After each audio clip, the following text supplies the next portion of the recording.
Hello and welcome to Daily Work Remote Strategies. Today our topic is how to have conversations about race with your colleagues and your coworkers. There are 4 of us here and we all care about this topic and we all wanted to play around with this topic and brainstorm on it together. So since we're just starting formally, I'm again going to say everybody's name.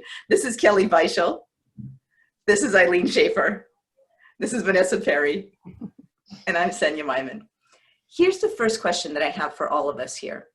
What is your interest in this topic on how to have conversations about race with your colleagues? Let's start with Kelly. Oh, is it how or why? Why? How to have. Oh, what is your interest in this and how to have conversations? My interest. So I'm a solopreneur, so I'm by myself, but I go in a co-working space of which, that we're all working together. And I have, there is inside, there's always this little bit of angst inside when I'm with my Black fellow colleagues. I think the white privilege thing, I think I have felt it for a very long time, but didn't know what to do with it. Like it's always just kind of been surfacing there, and I've been reading and doing things, but not outwardly. And I think that's why I'm jumping on and get uncomfortable today to do this. Welcome. I want to relieve some of the angst and to make a difference. Venessa, your interest in this topic. So, I think that for me as a Black woman, I always show up the same. So even though I do racial equity work, I recognize that, that there are people that are uncomfortable. And I think, with the current climate as it is in society today, that there are just more opportunities to have conversations about race, constructive conversations around race, and to the extent that I can contribute to that, then that's what I'd like to do. Can you double click on something that may not be familiar for everybody? When you say I do racial equity work, what does that mean? So most people call it diversity, equity, and inclusion.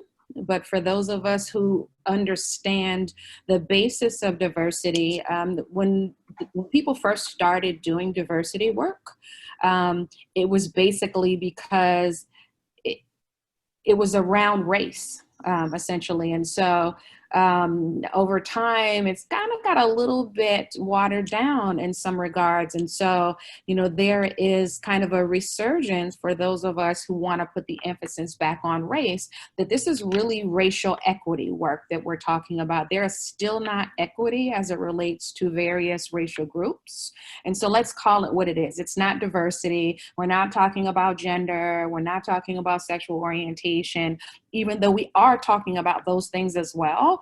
But primarily, when we're talking about diversity, the first thing that we're talking about is race. So let's be clear in the terms that we're using, and that this is racial equity work. Mm-hmm. Thank you. Thank you so much for that clarity and that distinction, which is exactly why today we're talking about how to have a conversation about race. We chose that title for a reason. We got together and we chose that title for a reason. Thank you. Ilene, your interest in this topic.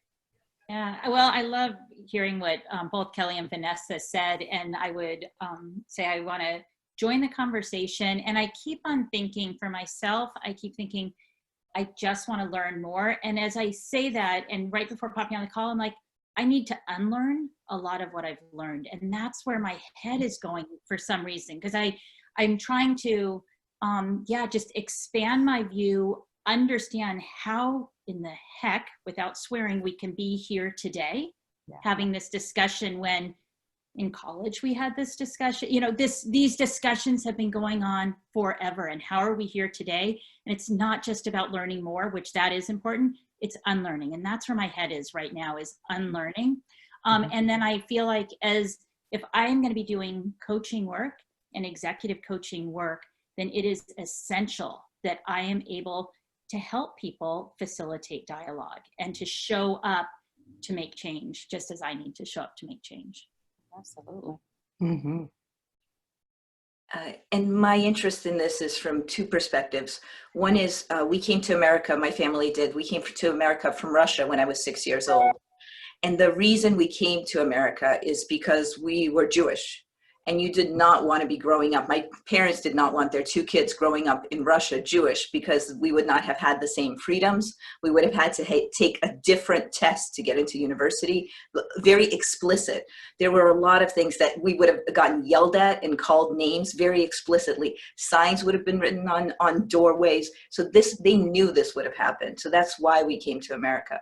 And so when these things come up in the news, that they're so frustrating to me, they're so difficult for me, that people do not have freedoms, or that people are afraid of certain ways that they have to be, or where they can walk, or what they can't do. It's so frustrating to me, because I know how much my parents did to get us out of a similar situation.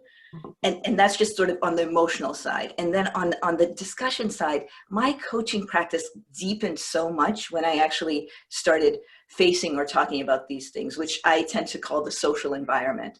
So when I'm speaking with a coaching client, I used to, for a long time when I was a coach, I used to never bring this up unless they brought it up. But now I sometimes bring this up proactively. Where do you come from? What is your background? Where are your grandparents from? What is the lineage, and how does it shape what you're thinking about? So that shaped me starting to do that in coaching. Here's a big question for all of us. What if we didn't talk about race at work? Where we are today. I agree. I actually want to put this out there at the front. What else? What else do you guys think?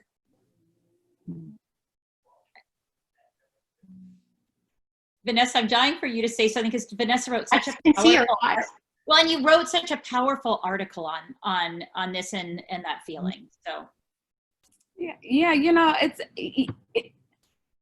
when you don't talk about race and you don't talk about racial issues, I can just say from my perspective, from other, Black and brown people's perspective, when we don't have that conversation, like our voice is stifled.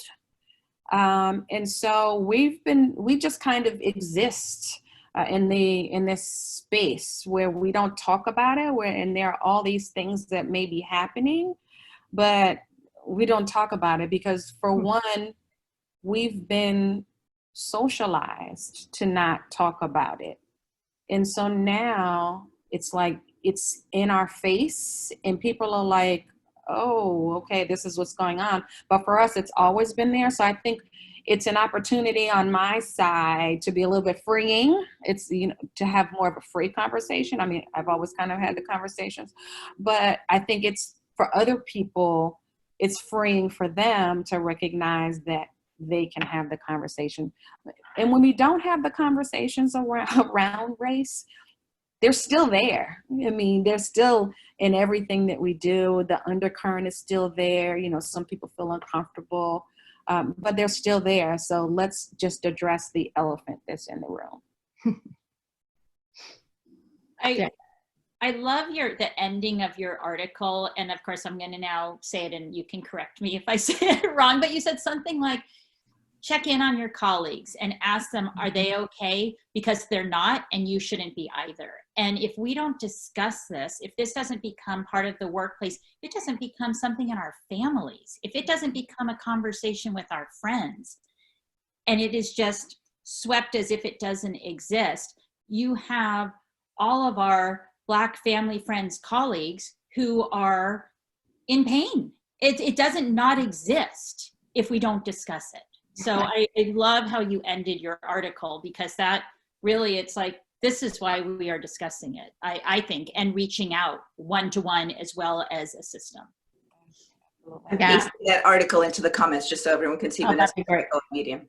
Yeah, and Venessa, I echo that, because after I read that article, I sat with it. I went, holy cow, how can I be a PhD prepared nurse and, a coach, an executive coach, and like, oh, wow, there's so many parts of that I went, wake up. And at the end, when you said that, I went, oh, there's something I can do. I'm going to go check on people and just keep reaching out. And I don't know, it's been very healing. And yeah. And I think that one of the things that we always want to do is we want to cause people to ask questions. So I would say I'm getting lots of questions from people, and I've been seeing lots of dialogue around it. So, I welcome the questions. It's the people that aren't asking questions and that are kind of silent that I'm kind of like, that's interesting. Mm-hmm. That's interesting you say that, Venessa, because I have read and have been hearing from people, and I think it'd be perfect to bring this out. This is a perfect time to, like, when is it appropriate to ask? Now, it's always appropriate to ask somebody about their feelings and, like, how are you today, truly, and really, really be deep with that. But in general, what would you advise people about what to ask? And come on, go look it up. We've been writing about this for hundreds of years. Do some work on your own. Mm-hmm. Could you guide us in that? Yeah, you know what? I think that when there are situations that are happening around the country, like they are now with the protests, with the increased emphasis on police brutality, I think it's completely okay to ask, hey, are you okay? Like, I'm seeing what's happening in the news, and I just want to check on you. Like, I just want to know if you're doing okay. I don't know what to do, but whatever I can do, please let me know. And I think that part is important, feeling compassionate, showing that you're empathetic. So no, you may not have been in a place where you understand exactly what's happening in our shoes, but you can understand from a human perspective that, okay, here's a group of people who is experiencing a tremendous amount of pain, and this pain has happened for hundreds of years, and here it is. We thought we had progressed to a different place, but we're not so far from where we were several hundred years ago. So it's completely appropriate to say, hey, okay, what's going on, things, and to acknowledge it, because the individuals that don't acknowledge it, that's kind of where we're kind of looking, and we're like, okay. And I can give you an example of this. A good friend of mine who works at Google said, letter came, from higher up, and just acknowledging and just being supportive to that. At Google, they have a Black Googler network, Black Google network, and that they were supportive. Now, the initial letter went out to the entire company, and then it went out to the Black Google network. But it was interesting because she said, and this person is a senior vice president that I'm referring to, but she said that the person that she reports to didn't even say anything to her about the email that came out, didn't say anything, but commented on the email, commented on it, but didn't say anything to her about it, didn't acknowledge, anything. And, and she's just kind of like, that's very telling. The fact that you haven't said anything about it, but you made a comment. So I think that's the thing that's critical. Here's what I'm hearing you say: be human. Yes, absolutely. Yeah, like even the questions that you're saying, you're not saying ask the kind of questions about how people experience this or that or anything about what's in the news. You're just saying, how are you? Given what we're here, how are you? Just being really human. Absolutely, absolutely. I just saw a comment that came up that said, the silence is deafening. It absolutely is. It's deafening, and the silence is it's very telling. So be human. Show your human aspect to people. I never would have made this connection. Probably some of you have read Option B by Sheryl Sandberg and Adam Grant, but what you're describing sounds almost like how she described grief, and when people just didn't say anything to her. So she was suffering grief, and people they didn't know what to say, but then it's the elephant in the room that you're describing. And I think also to be able to say something, it's allowing yourself to be vulnerable. It goes back to Brene Brown too, is being vulnerable that I might say the wrong thing. Right. I absolutely might. I might stumble. And if I stumble with Venessa, Venessa can say, hey, Ilene, what you just said is pretty insensitive. What you just said, and that's okay. That's how I learn. That's how I unlearn. That's how I grow. And we have to embrace that vulnerability to say the wrong thing, but at least show up and speak. And I just had this text exchange back and forth actually with a girlfriend of mine around this, and she is going to be taking a class, she's starting a social work program. And she said they're having a class that's dedicated to race and social work, and I forget what the full title is. And she said, I think I'm going to be, kind of the middle-aged white person at the back of the room, just learning. She's like, I have so much to learn, I'm not going to say anything. I said, that's not what you're going to do. You're going to show up and you're going to stumble. You're going to fall, just like all of us do, but show up, because that's how we will grow. That's how we will be better. And so say something and participate in the conversation. Exactly. I completely agree. Yeah. And it's funny. There's so many times that I was like, okay, I'm going to reach out. No, what am I? It's exhausting. So just do it. And like getting on this call, I'm like, okay, I know I'm going to screw up today. And bring it, because I'm going to get uncomfortable. But Always it's lead with your heart. Sorry. No, I was just going to say, but it's in the uncomfortableness where we grow. Right. It's only through those places that we actually grow. If you're never uncomfortable, then you're going to stay in the same place. So that's the piece that's critical. Acknowledge that you're uncomfortable and do it anyway. And if you think about what you just said, Venessa, that's why we're here today, because we didn't want to be uncomfortable. You mean the whole? Yeah, not today, but as a society, that's how we have arrived here.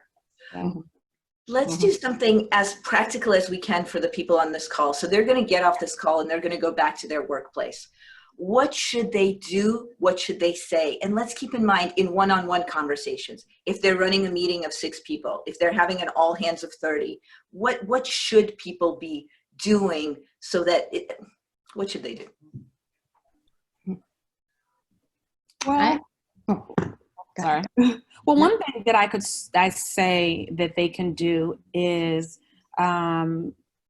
check in with people. That's the first thing, but the second thing is, if you, like, these conversations are going on one-on-one and they're happening in groups and things like that, acknowledge what's happening.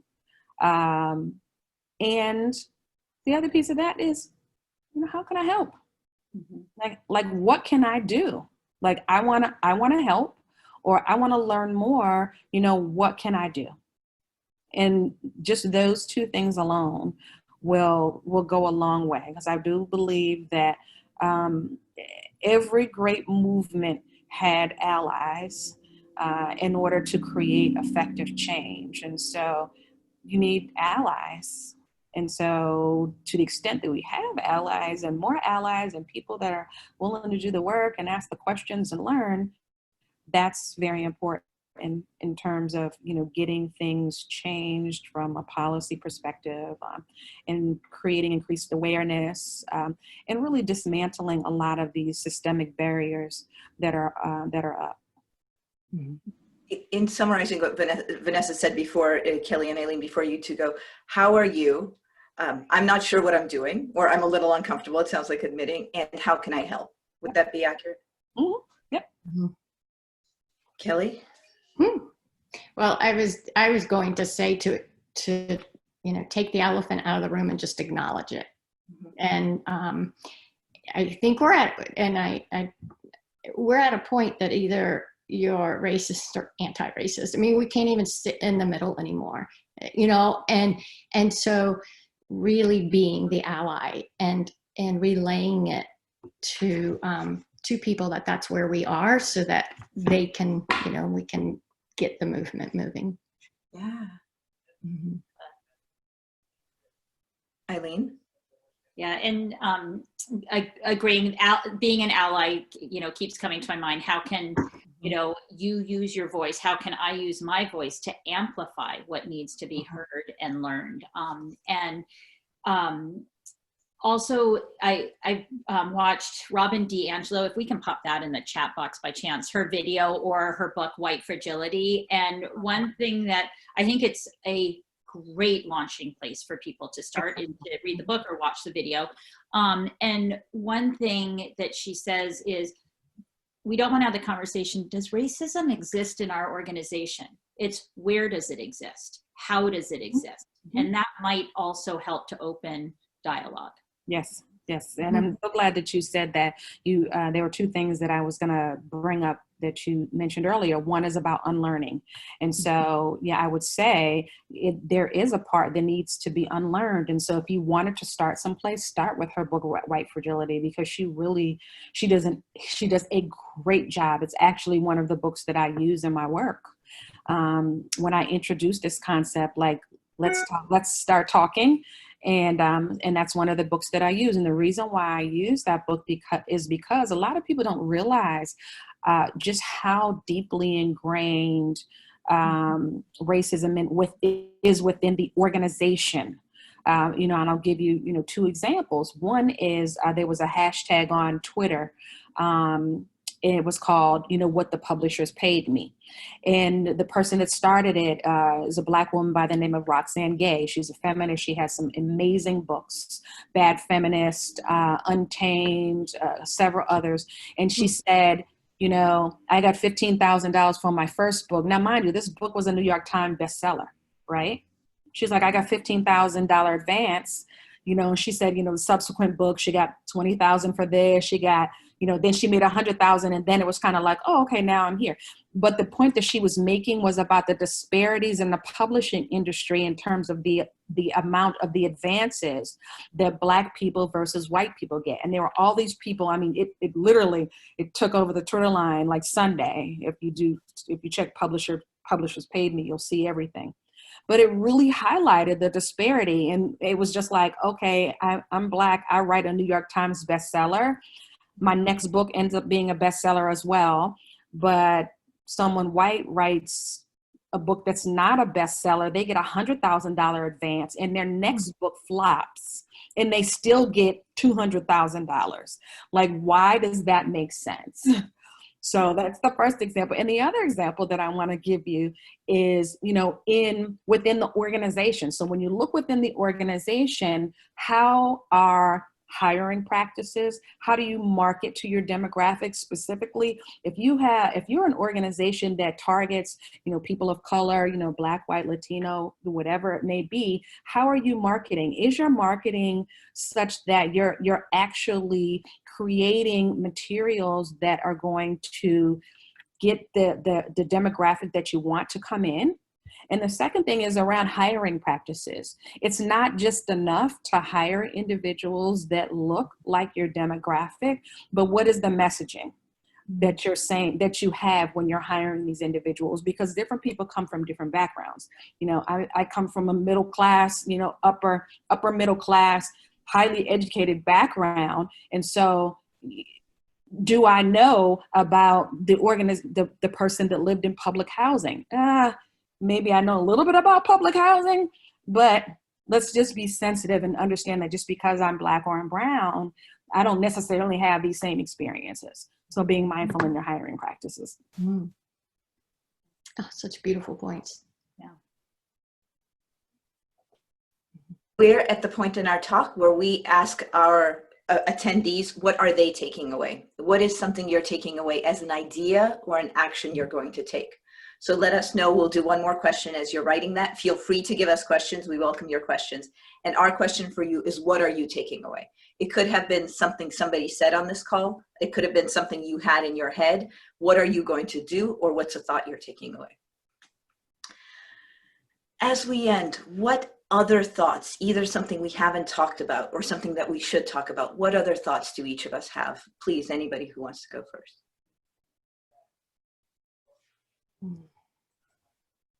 I would say I saw the person talk about unlearning again.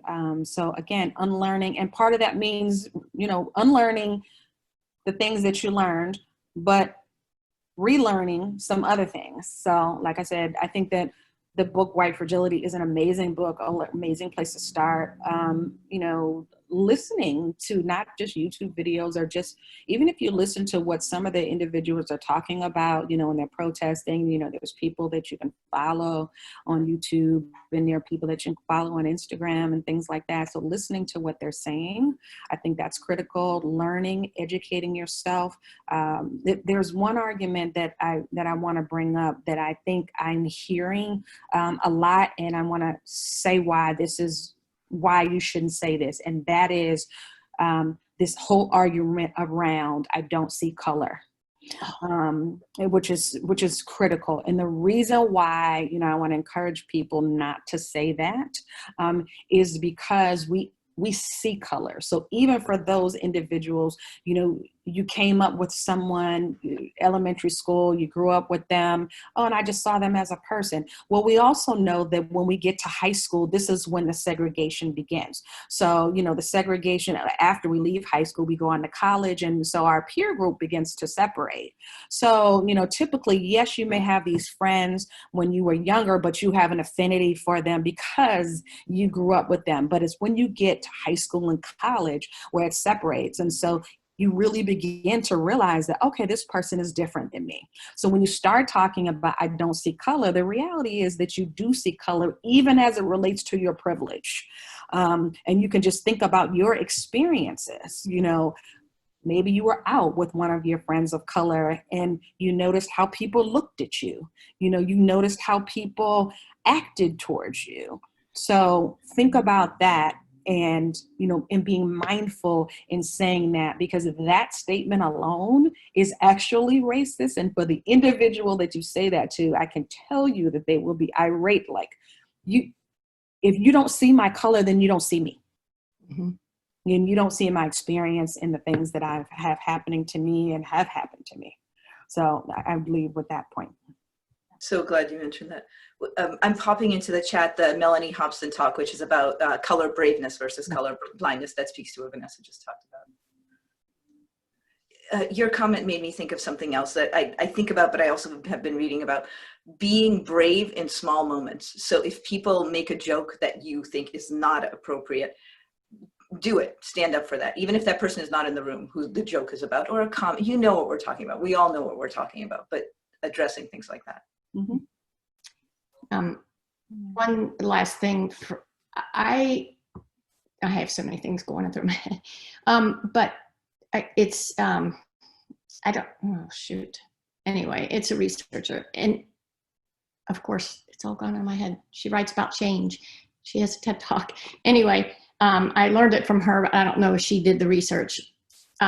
Not to suppress. If you have that feeling, those thoughts come up, those things that we've learned, like, why do we have Black History Month in February? When is the White History Month? Mm-hmm. Something that I said when I was little. And I realized the other day I started telling my daughter and my niece that I used to say that. I used to have that feeling.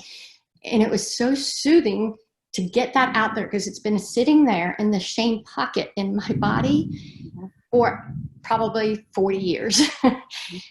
And it was relieving to say that to them, and how ridiculous I was in saying that. But instead of suppressing that, even bring it up in your head. Like, gosh, that's interesting that I just had that thought, a racist thought. I mean, you know, like, where did that come from? And what could I do about that? Rather than, don't say it, don't think it, and pretend that it's not there. Yeah. Yeah, that's critical. Acknowledgement is key. Yeah. Acknowledge it.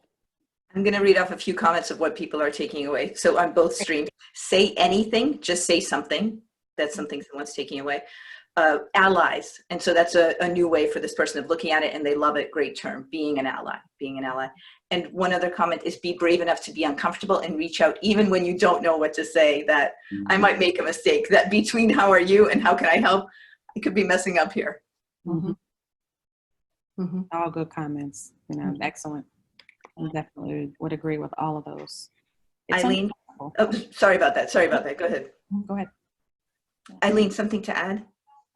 No, I'm grateful we're able to have these conversations. Part of me is sad that we're still in this place. And then I have to remind myself that we can't get out of, you know, we've got to go through, we've got to make a change. We got to do something different, and we can't sit in the place of, why are we still here? That doesn't get us anywhere. And so, yes, we need to say, why are we still here? And how are we not going to be 50 years later, 100 years later, looking back and saying, why are we still here? It's like, thank goodness we listened, we grew, we did differently. And I think it's going to be a lot of tough questions, asking and welcoming feedback too, of how, or feed forward, you know, if you want to look at it from a positive psychology perspective. I'd like to have some feed forward here. One other thing is self-care, and being sure that everyone, that we're all taking care of ourselves, because this is going to be a marathon, and we don't want to burn out. It's not a moment, it's a movement. And so, yeah, and that might be putting limits on the phone or on social media or whatever to protect yourself so that you can be strong when you're the ally. Can I add to that? I love what you just said, Kelly. I think that is great. And when you said self-care, of course, I also thought self-compassion, being kind to yourself as you go through this. And I think the other thing, and I see this in my own family, I have two teenage girls who are fired up around this topic, want to make a difference, but it's easy to get judgment too of, well, I'm doing it this way. Well, it's like, ooh, let's let go of judgment. Let's figure out what we can do, what is comfortable in our way to move us forward, but not be pointing fingers. I don't know if that makes sense at all. Oh, yeah. In my own home, and I'm sure we'll see it in our businesses, and it's all important work. And so somebody might be posting a lot, somebody might be volunteering, someone might be at a protest, somebody might be reading more and more books. It's movement forward, and we don't need to look through an eye of judgment. Yeah, I agree. Last comment by each of us. I'll go first. If you're being uncomfortable, you're already doing something in the right direction, and keep doing it. Wow. Yeah. Yeah. Come on. Whoever would like to next.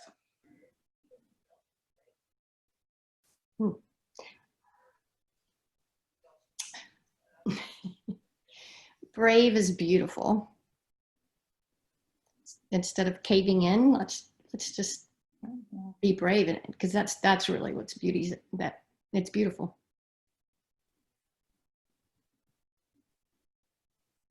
Keep talking, and keep being an ally. Keep showing that your humanness.